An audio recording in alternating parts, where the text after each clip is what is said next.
Hey y'all, welcome to the Clock Tower. I'm Colton. Today we're talking about 8 Pants Revue Starlight. I really like this show. I was hoping that we were going to get the mobile game set and movie sets in English so that you can actually play this title. We got them.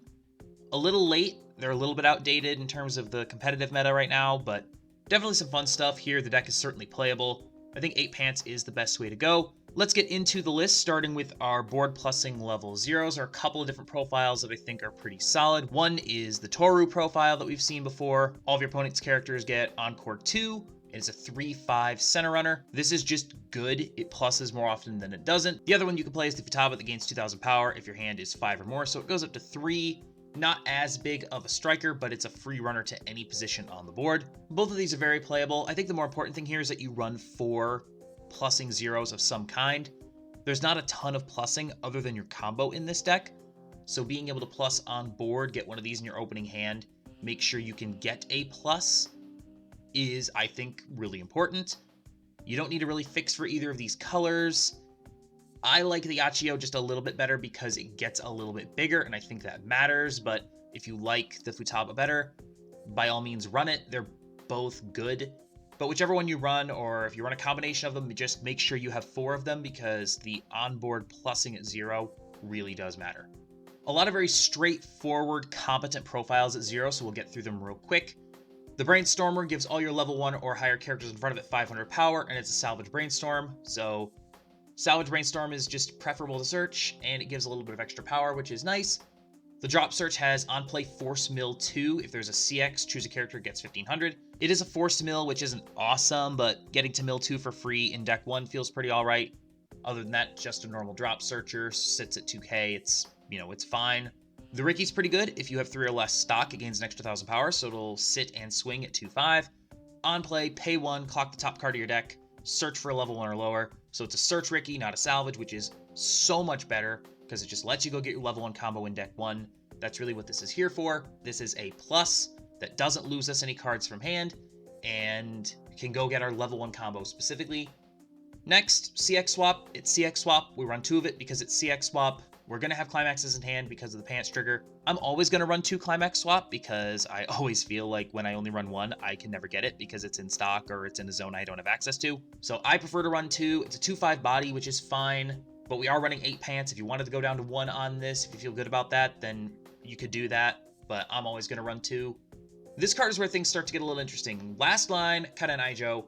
At the beginning of main phase, you can top check and you can put it on top or bottom. So you get a free Scry 1 at the beginning of your main phase. So whenever this is down, after you clock, you can look at the top card, leave it on top, put it on bottom. It essentially either guarantees that you're going to get a hit or essentially turns your Brainstormer into a 5-card Brainstormer. I'm a big fan of that, especially in deck 1, and also putting a clean trigger on bottom of the deck does not feel bad given the combo that we run. We'll get more into that in a little bit. Also, when your other character's battle opponent becomes reversed, you get to give something 1000 power. So whenever you get a reverse, you just give something 1000.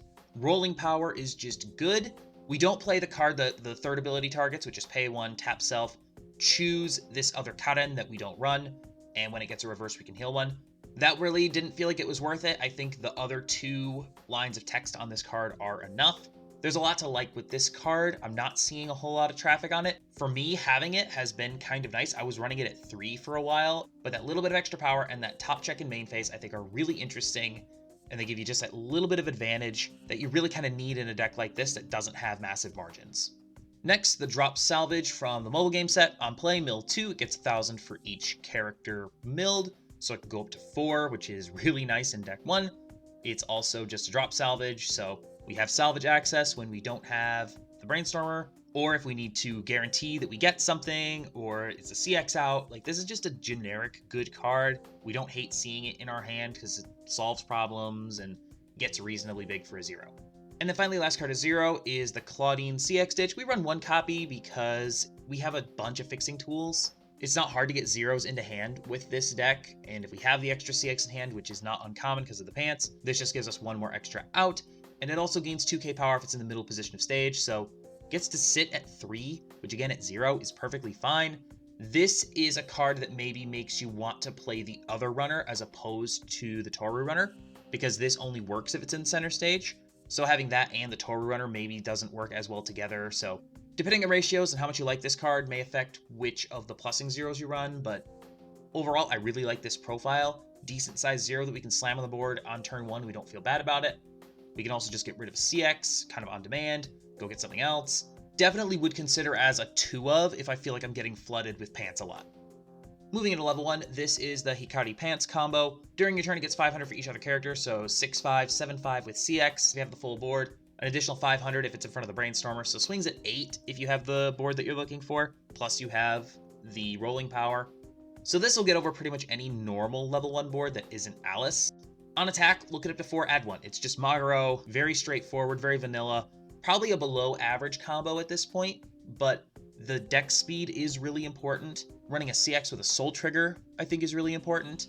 And I don't think we have really a whole lot of better options. Like, the standby is fine, but it doesn't plus as well as if we have 3 of this. It's super easy to get this because of all the fixing tools we have. I think this is the way to go. Like, 8 Pants feels like a good climax lineup. I feel like it enables us to get into our top end better. So this is, I think, the level 1 combo of choice in this set. Next, moving into the off-level ones, the level 1 Futaba Rico. I don't like Ricos at 0 very much because you just don't have targets, but at level 1 is when they start to feel much better. Your odds of hitting a level 1 or higher are about 50-50, so you have a shot at least at getting a level 1 combo off this, but more importantly, this lets you get your CX Swap, or your Brainstormer, or your CX Ditch, or your Drop Searcher for free, basically whenever you want it. It isn't a CX out, but it does get rid of level 3s you can't play and exchanges them for a card that you can actually use. Also, on attack, choose a character, give it 1500. There's quite a bit of extra power you can actually give to stuff in this deck. I like that. You actually can threaten reverses against really big stuff if you have the right board for it, and this can help you get there. It itself isn't very big, but with CX, it's 4-5, maybe 5 if it's in front of the Brainstormer, so it's not tiny, but if your opponent has something large on the board, this can help you actually clear things like 2-1 Alice's or early plays even. Especially given this card, the Maya level 2 killer. On play, reveal the top card of the deck. If it's a character, choose a character, get 2000 power. Pumps this to 5-5 immediately if you want. When it attacks, if it's looking at a level 2, it gains another 6. 11-5 for free. If it's facing an Alice, that's pretty good. If it's facing a standby target, pretty good. We can also give it additional power with the Brainstormer, with the Karen in the back row, with the Rico. Lots of power stuff in this. Doesn't feel bad to have a combo turn at 1 if we get to 1 first. They drop a board full of Alice's, we drop a couple of these and like the Rico or something, and we swing our whole board in, we're getting over. You know, we're getting to 14-5 and 13-5 with our 2 level 2 killers, which is out of counter range for Alice. So I rather like this. One of the reasons that Alice has been so frustrating for so many people is just because a lot of decks just don't sleeve up the answer. Lots of sets have profiles that are kind of similar to this, but they're not running them. I think you need to run them. This is a good card. This can mitigate a lot of Alice's advantage by just getting it off the board and forcing your opponent to pay resources to get it back. Last level 1 character, we do run one of the Claudine Shimakai. I don't love this profile necessarily. It's just on attack, give X. X equals the number of other review characters you have times 500. The Rico does the same thing, but this swings at 5, so it's far more likely to get a reverse against a normal level 1 board. If you want to pull this, it makes sense to me. It does just give 2000 power, which is nice. And when it gets a reverse against something small, you can give 3000 with the Karen in the back row as well. So pretty significant power with this. But in any case, it's here as a 1 of. It might not be here in all iterations. It might kind of move in and out depending on meta, but it is a potentially useful profile. But I do think it maxes out as a 1 of. Speaking of 1 of, the only event in the deck, Soul Review, it's a level 1 blue event. Choose 2 of your standing characters and tap them. If you tap 2 characters, look it up to 5, add a card with a Soul Trigger. This is here to dig for CXs. It mills just as many cards as a Brainstormer, so you can do this instead of tapping a Brainstormer in deck 1 and it doesn't feel terrible if you need to dig for that CX. It especially doesn't feel bad when you are at level 3 and your deck is more compressed and you just need to hit a CX because you already have the Swapper in hand, you just need to get the CX in hand. This is gonna hit it a whole lot more than it doesn't.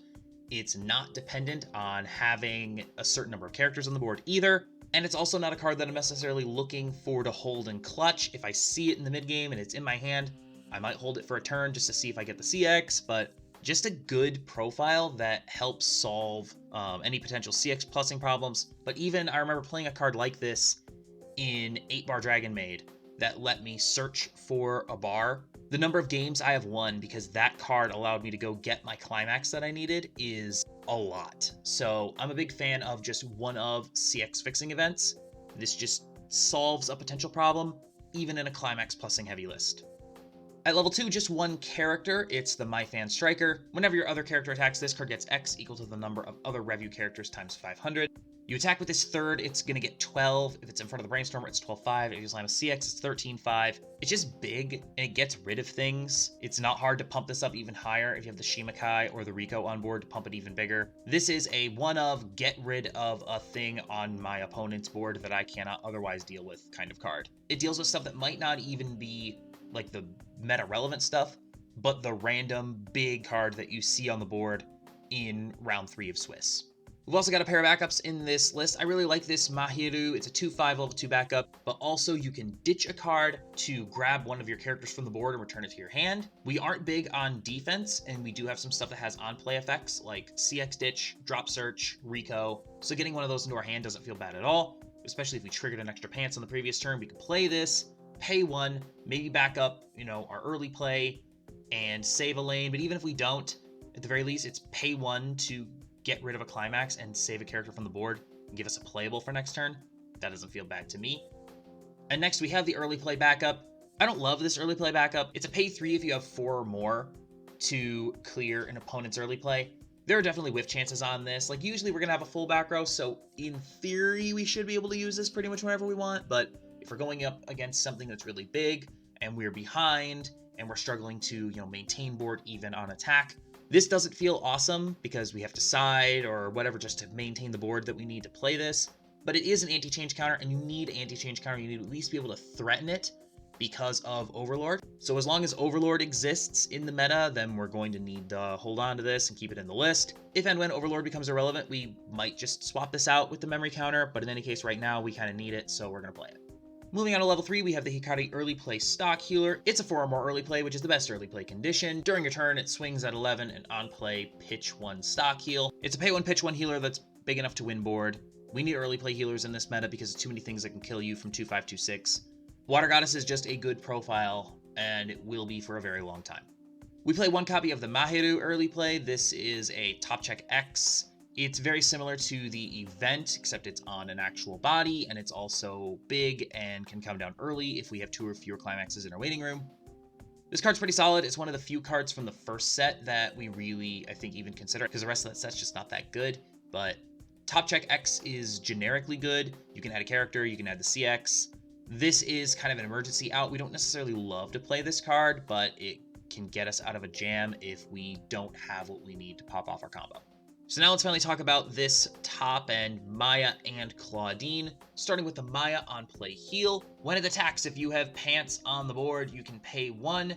If you do, you can give another character 4,500 power, and when you reveal soul when you trigger, you can burn 1 twice. We want to have 2 of this on the board and pair that with 1 of these Claudines. On play, draw 1, then look it up to 3 from the top of the deck, put them on top in any order. We're going to attack with this Claudine last, so we're going to put the soul trigger 3rd from the top. When it attacks, you can get an additional 3,000 power, so if you have 2 of the Mayas down, they're giving this an additional 9,000 power. You get the 3,000 power from its own ability, and 1,000 from the CX. This thing's going to swing at 22,000 power, which will clear just about anything.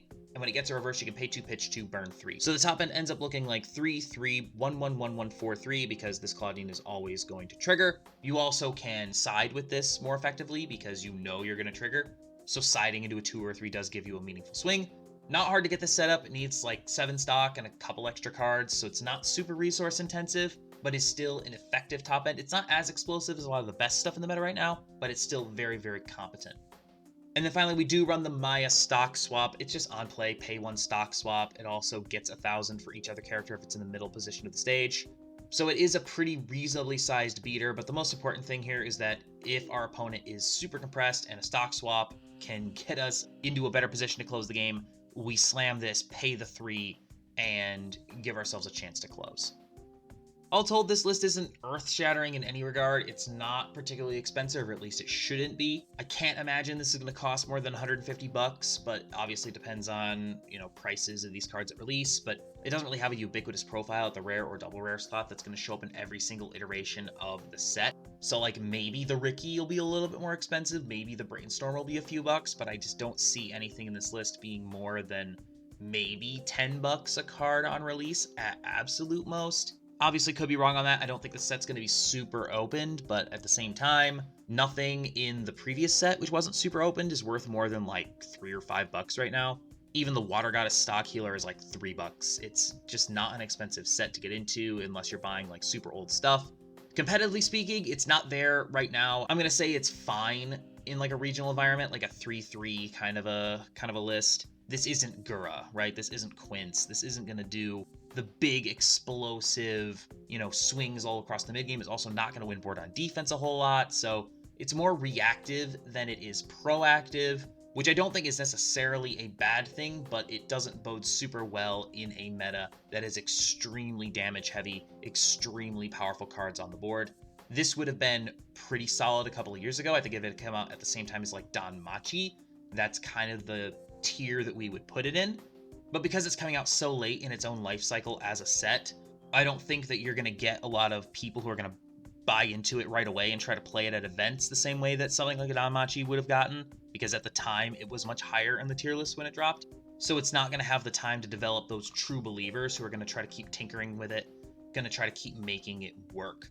I do think that if and when that JP ban list hits in English, this gets significantly better because some of those much better decks are really taken down a peg. And it means that this top end is a lot more in line with what the good decks in the meta get to use. And of course, 8+ing triggers, like it's just a generically good deck. I don't think there's a bad card in this list, but there aren't a whole lot of really good ones. It's a lot of just generically competent profiles, which a couple years ago, 50 good cards was, pretty solid in, competitive spaces. Right now, not so much. If you play it, it's because you like the IP or you like the art. The cards are beautiful. I'm really looking forward to actually sleeving this up and having the deck because it just looks awesome. The top end is really fun to play. Like in testing, I have closed from the middle of 2 with this. Like it does push enough damage. So it's pretty generically competent. Like the deck feels good to play and it doesn't feel like it's missing anything super important. It just doesn't have as high of a ceiling as some of the best stuff in the meta right now. But if you like Revue Starlight, if you like, 1k1 decks that fix and try to get into a good top end, then this deck mechanically I think is pretty fun. And I think the IP and the flavor is also really fun. But that's it. Thank you so much for joining me. We'll be back on Thursday. We'll have gameplay for this. The following Tuesday, we'll have a clock talk. 5 cards, 5 minutes the following Thursday. And in 2 weeks, Brandon will be in with another deck tech. Until next time, thank you so much for joining us. Please like, share, comment, and subscribe, and have a good one.